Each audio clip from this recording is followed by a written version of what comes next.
Hi everyone! I know it's already May and I promised that we would be making these little lilac Mediterranean knotted lace flowers in April, and April just kind of got away from me. So I thought that we would take a break from the How to Read a Pattern series and focus on the how to make these lovely little lilacs in Mediterranean knotted lace. Now this is the Bibilla version, and with Bibilla you make knots that are double knots versus single knots because you are trying to fill the space up just a little bit more when you're making these little flowers, leaves, animals, figurals. So anyway, this is my own little pattern kind of based on what I've learned and what I know. So I'm going to walk you through at least one way. There's 2 or 3 different ways that I've been making the petals depending on my mood and what I remember, because of course I didn't write this down. And so then I have to remember what I've done. But anyway, I'm going to walk you through how to make one of these. Okay, so before we get started, let's see what we need. I like to have a little pair of scissors. These are the little super snips that we sell. So those are really nice to have on hand. You will need a needle of some sort. I like to use sashiko needles, but you can also use tapestry needles or anything that is a long and strong needle with kind of a big eye at the back. So we just need something that we can really hold on to. And then I like to have the classic threader from Kariki Press on hand. These are nice little threaders that help you to pull that thread right through the eye of your needle. So just like that. And then I also like to have my thread. So this is the Olympus Special Gold No. 40. And let's see what color it is. This is color 672. So I just always take the little plastic wrapper that it comes in and shove it in the center. And that way I don't forget what color this one is. So that's the Olympus Special Gold No. 40. And it is somewhere closer to like a US 30. It's not really a 40. It's not as thick as a 20 for sure. So anyway, very, very simple tools. Like that's all you need to get started. And then we are going to be making these little guys, right? Cute little lilacs right here. And this one I made a little mistake and I didn't have quite enough thread on it to finish bringing this down here, which is where I wanted it. So I got to figure out what to do with that one. And then this one's just kind of in progress because I had to stop. I was doing something else and pull it off. But I'll finish it later. Okay, so let's get that out of the way. Now for your thread, you'll want to pull off about 1.5 yards. That's about what it takes to do one of these flowers. It's about 1.5 yards. But if you have to add thread, it's not a huge deal. So let's see. I like to use these little clips. These are just cheap little Amazon clips to hold my thread so it doesn't wiggle too much. But you do have to be careful that you don't get ones with sharp edges. Some mine have nice soft edges and they don't cut my thread. Okay.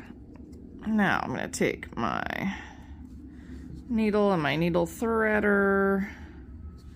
And we're going to grab my thread. Pull it through the eye. See how simple that was. And then I shouldn't need this anymore, so I'm actually just, and I keep it in the little package mostly so I can find it, but I'm just going to put that away. So there we go. Now the other part of this is I do like to make sure that I have a fairly long tail, and by that I mean I only keep about see if I can show you here. About yay much, it's not very much, thread between the tail thread through my eye and the actual tail thread, because you don't want a huge working area, but you want to have extra thread on hand so you can keep working forward. Now we are going to do a small loop center, but we're doing a tube start, so it's a little bit different than a regular small loop center.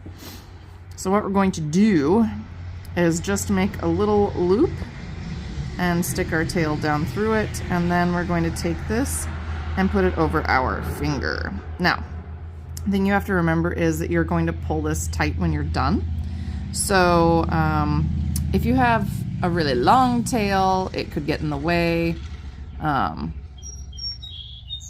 just like to keep mine a little bit shorter, but to each their own. Remember, you can always start with a longer tail and cut it off. So once we have made this little crisscrossed loop here, we are going to do the first knot to start our small loop center for our tube cast on, or tube center, I guess. And by tube center, just a little reminder, I'm talking about these guys, these little tubes right here. Get those out of the way. Oh, or actually, I guess we could leave them in the background. There. You can see little tubes in the background. Now, if we were doing Mediterranean knotted lace, I would be using a single knot, so wrapped once around the needle. But because this is Bibilla, we're going to wrap it twice and use double knots. So you're just going to pull, and hopefully here you can see this double twist. You can see it as it tightens down. Go real slow. I'm actually going to put my needle down for a moment, and I'm going to grab my thread, and I'm going to use an out and away motion. So I'm going to use my thumb and my whole hand to pull out and away to tighten this down. Now, you can see I've got a fairly large loop. It's loose on my finger, but when I go to pull this, it will tighten up, because we do want this first series of knots to slip a tiny bit on our thread, simply because we want to make sure that we can close up our tube center. But we do want tight knots, so try to go for tight knots. And now we're going to make some small loops. So remember, double knots and small loops. And to start this tube cast on, that's just Charlie playing in the leaves, so ignore any sounds you hear behind me. We are going to do 4 small loops. So that's a nice small loop. And this will look a little bit funny because it's going to kind of spread out on our thread.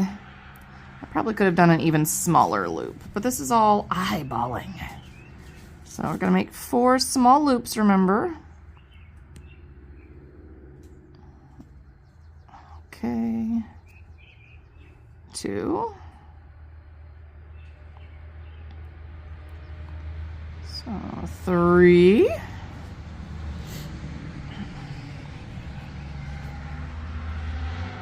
And sometimes you may have a little issue with your loop, and you can just pop it out with your needle. 3. And 4. Let's get number 4 on here.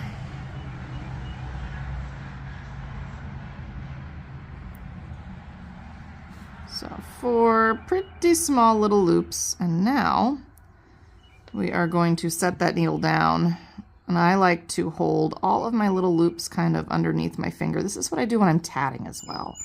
So I'm going to put that first knot and that last knot close to each other, and then just start pulling. And what that will do is it will make this little tube start right here. And I know it doesn't really look like much, but I swear to you there are 4 little loops in here. And because I've kept a hold of it, my tail's going to go down and out of the way, and we are going to identify our first small loop so that we can stick our needle in there. Let's see, it's right there. Hopefully you can see that. And again, we're going to insert that needle through the loop, make sure that our working thread is over the top, and we're going to make a small carry-up loop.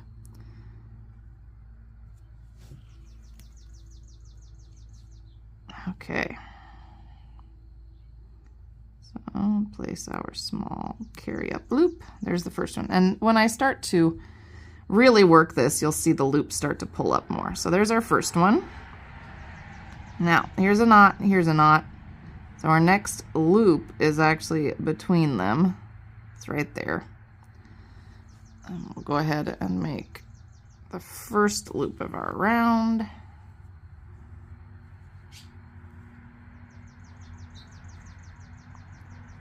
Here's the next one right here.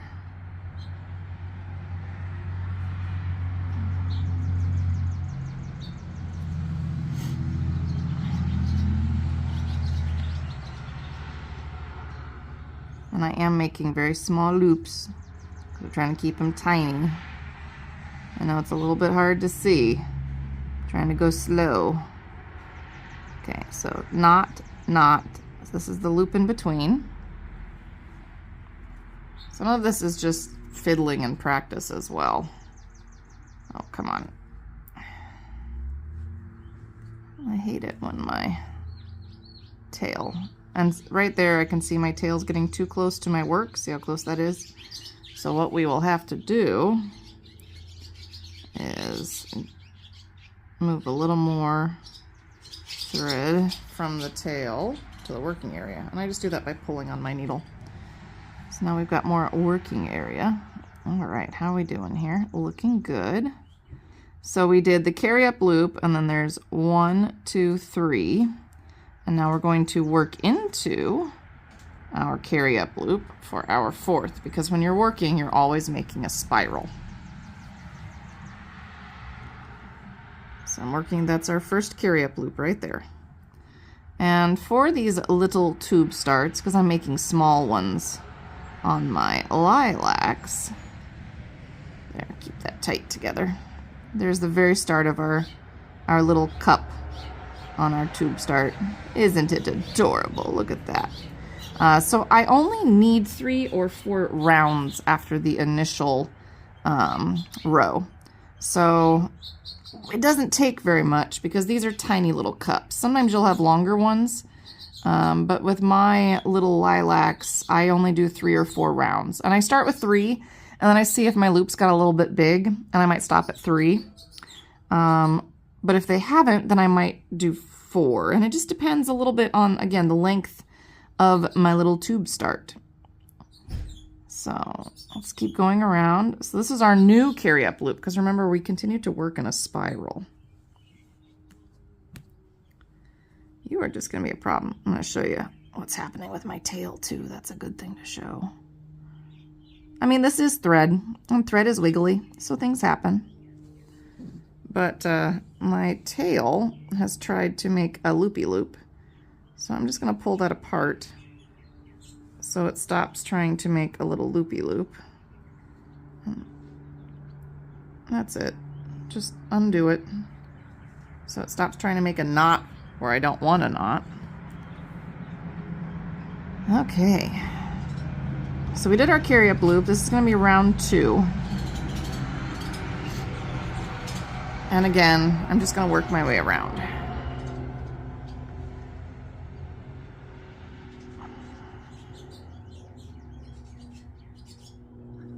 And remember, if you need to make your loop a little bit bigger, you can pull it to the right. If you need to make it a little smaller, you pull it to the left. If you want it to be the size that you're setting, then we pull it straight.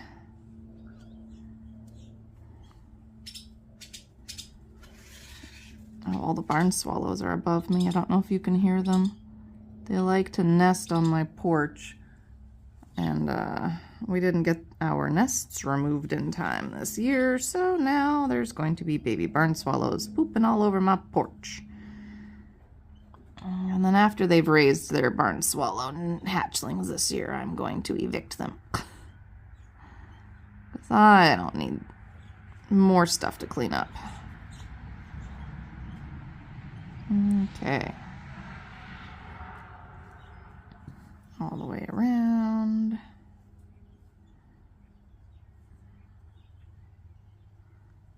All the way around.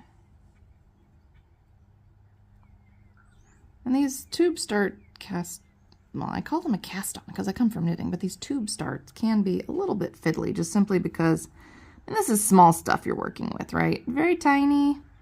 It's hard to see what you're doing.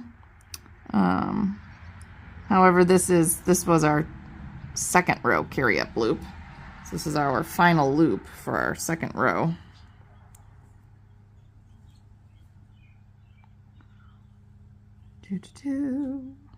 Boop. Now we're going to do row 3. And I will do my best to keep this in frame. So carry up loop.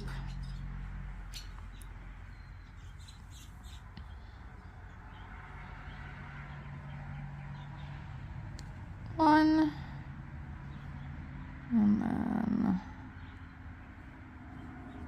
2.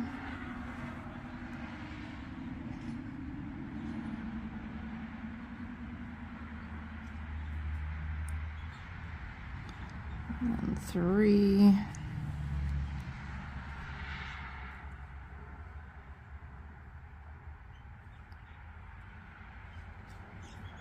And 4.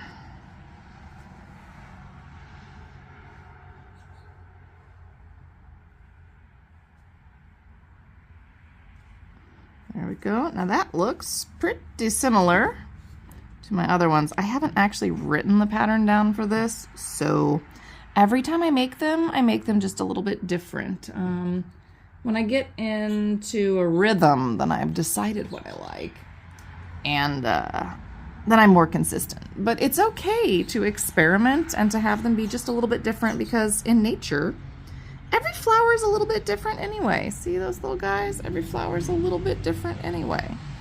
So that's all right. At this point, I have options. I've kind of settled into doing an increase round where I make 2 loops out of 1. So this would be my carry up loop right here for the next round. And then I'm going to go ahead and make the second loop right in the same loop. So I've got 2 small loops in here, and we're going to use this as the base, for the petals. So here, this one, you can see my little increase loops all the way around. So I've done 2 loops all the way around, and then I use that to build my petals. So it was a good thing I had one that wasn't finished. It worked out nice. I guess I could leave that one up here with all the rest. Okay. So I have 2 loops to start with. Now we're going to go over to the next loop in the series. I say loop a lot with this, by the way. And we're going to do 2 loops here again for the same reason. So 1 and 2, because again, we're going to increase all the way around. So we've got 8 total loops instead of 4. Because right now I've got 1, 2, 3. This one will make, where is it? 4. There, make my knot tighter. Okay. Here comes 5. Uh-oh, I can tell it's about time to pull some more thread from my tail too. When it starts getting kind of hard and trying to do extra knots on you. There we go. Okay, I'm going to dangle my work and pull my tail at the same time, just to get any excess twist out of it. So that was all I did. I dangled my work and I pulled the tail. Okay, and I want 2 loops in this one as well. So I'm going to move that knot over just a smidgen. That means a tiny bit. And when I do this, we will have 6 small loops.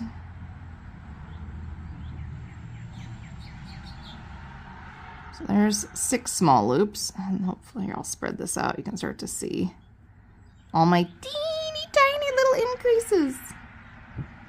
We're gonna have a really cute one this time. Okay, so now 7 and 8 are gonna go in this one, and that should take us all the way back to the beginning.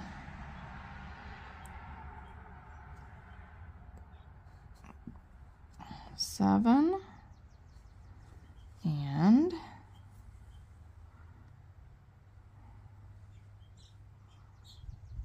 Okay,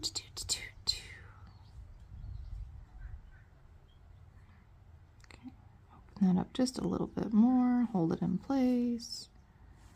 8. All right. Here's all of my increases. Now this one, of course, is my carry up loop, so it's going to be a little bit smaller. I am going to go ahead though and use that as the base for my next petal without counting it as the carry up loop. I hope that makes sense, just because I think it looks better when I'm all finished. But look, see all my little loops? 1, 2, 3, 4, 5, 6, 7, 8.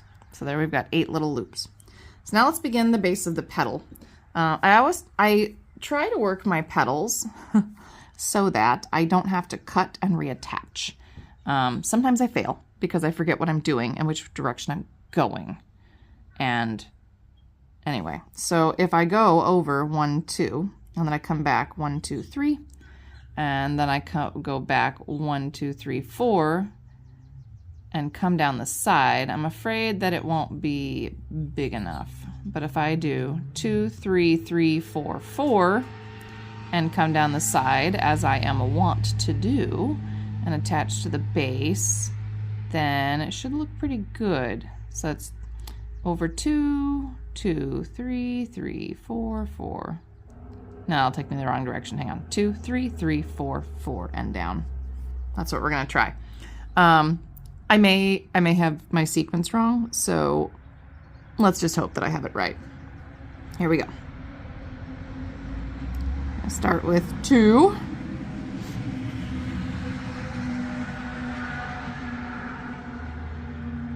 So, 1. Uh-oh. I lost my little thing here. 2. Okay, so that's 2. And again, I'm just making small ones. Now, I have chosen not to do, what's the word I want? Oh, I've just forgotten what it's called. Hang on. Closed return loops, which would be where I would come back over here, I would throw my thread over, I would do my thing, because I didn't like the bar as well on my lilacs. You can do that if you want, and then you will always be working in the correct direction, and it's totally fine. I just didn't like it as well, so I'm actually going to turn my work. I know it's sacrilegious. It is. But I liked it better. I thought the petals looked better without the bar from the closed return loop. So that's what I'm doing, and if you don't like it, you can do it another way because it's fun to practice. But we are going to make a carry-up loop now, and then we have to make an increase. So I want my carry-up loop to be a little bit loopy because we're going to use this later. And remember, we're not using this loop over here because we're only working in these 2 loops right now. So I'm going to go ahead and put my loop into the top of my second, and then I'm going to add another, so it'll be the 3rd loop for that row because we are increasing 1 on this row. 1 and 1 more.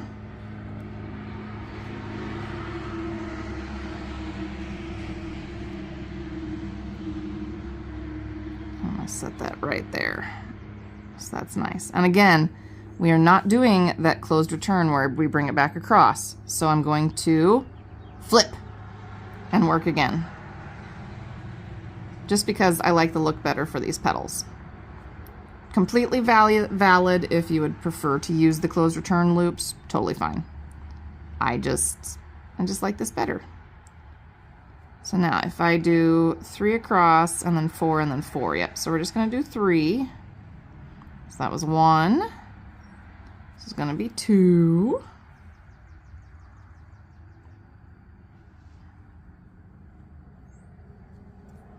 And 3.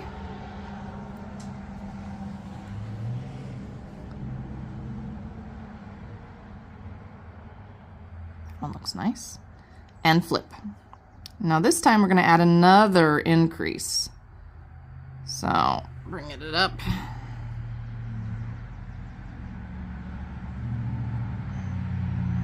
Okay, 1. Now this time I'm going to add it here.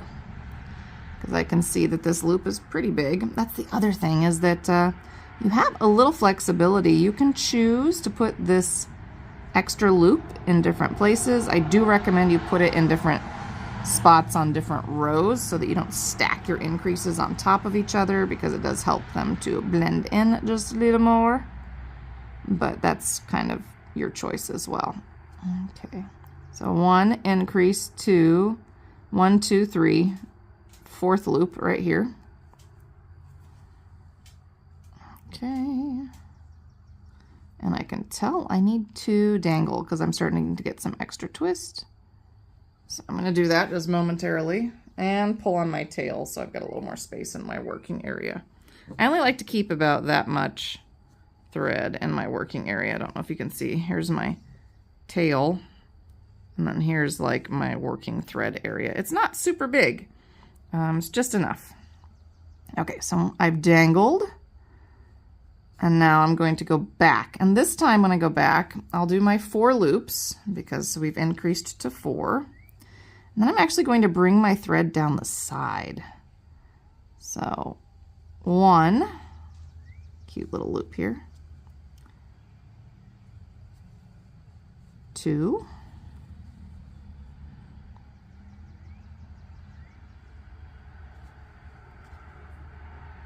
2. 3 into the top of that increased loop.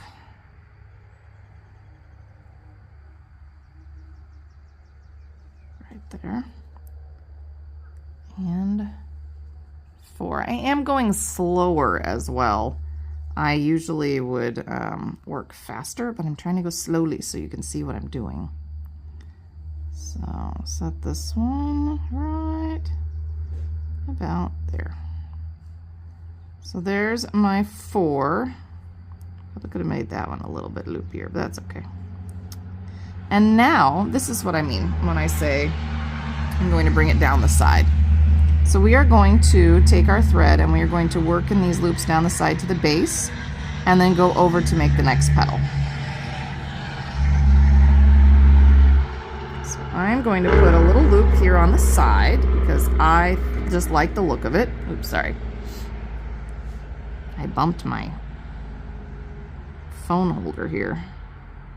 Because I make all of my videos with my phone. I mean, a lot of people do that these days, but I make all my videos with my phone, now you know.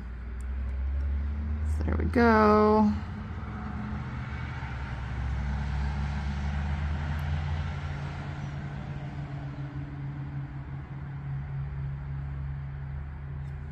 And now that I've come down the side, I have to put this down at the base here.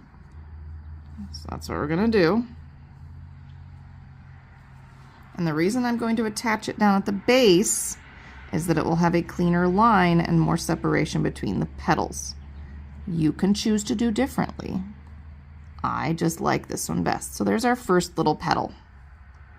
There we go. Looks pretty similar to all the others, even though I have probably made them using different methods. I forget what I'm doing. That's really what happens. But now we are going to go 1,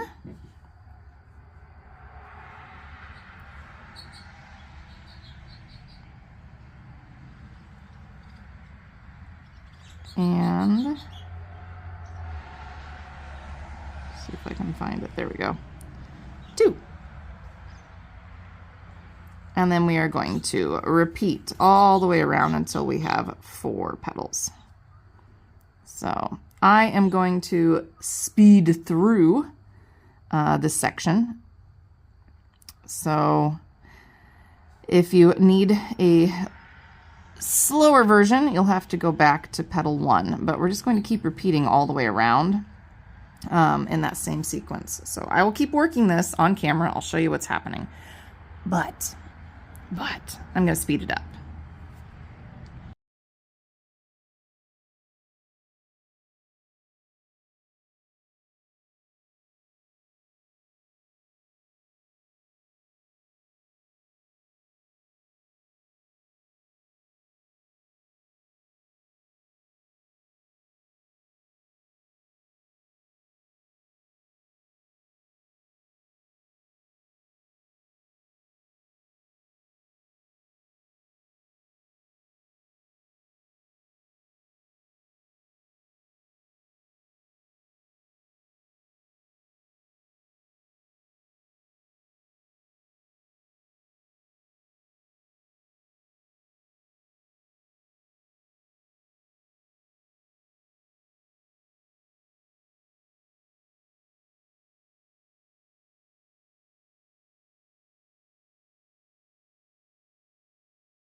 Okay, so here I am. I'm at the end of my 4th petal, and now I have options. I can just go ahead and clip this off, but I think what I want to do is I actually want to give this just a smidgen more stability. So I am going to put a loop, a very small little joining loop, over here into the base of my first petal that I made. And I don't always do this, but I do it sometimes. Just like that, so that it just has a teeny tiny bit more connection. But there we are. That is the little 4-petal lilac, and now you know how to do that tube start and how to build those little petals. And I think it worked. I think it worked pretty nicely this time. So now I have to remember what I did. I guess I can always come watch my video if I've forgotten. Let me just pull that a little bit tighter. And again, I could have used the closed returns, which would have made it slightly simpler because I wouldn't have to turn it back and forth to work my petals. But I didn't, and I like it, so it works for me. Okay, so that was really fun, right? It was fun to make our little lilac, there it is, our little lilac together. So here was an older one, here's a new one. They look pretty similar, even though I've done slightly different things in both of them. So we'll make another one again here soon. And I will practice a little more and decide which way I want each of my little petals to be made. This one's a little smaller. This one's a little bit bigger, so you can see. But each little lilac flower is a little bit different in nature too. So, you know, they're just fun to play with. And again, I mean, I'm making this pattern up as I go along pretty much each time because I didn't write down what I did, and I can kind of read what I did, but sometimes I just like to play. I just like to play. So anyway, just a reminder, don't forget to follow us in all of the places, Facebook, Instagram, TikTok, YouTube. Make sure that you're liking, commenting, subscribing so that we know that you're there. And we will continue on with our little journey. I will finish out my series on how to read patterns with crochet and embroidery still, unless I can sucker Tina into doing those. But if not, I'll do them. And then we will work more of these lovely little Mediterranean knotted lace flowers. And if I, or these Bibilla flowers, I should say, if I get a chance, I will try to write the little pattern up, but it may not happen until next month, people. I am really swamped with all of these slow yarn crawl stuff. And if you haven't checked out the slow yarn crawl, it is slowcrawl.com. You can buy your passport via us at atwistedpicot. That's www.atwistedpicot.com.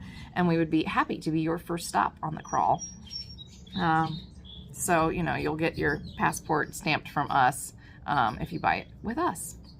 Anyway, I will see you guys all next time. Please take care of yourself mentally, physically, emotionally, and craftually. And we're going to do more fun Bibilla this month. So I'll see you later. Bye.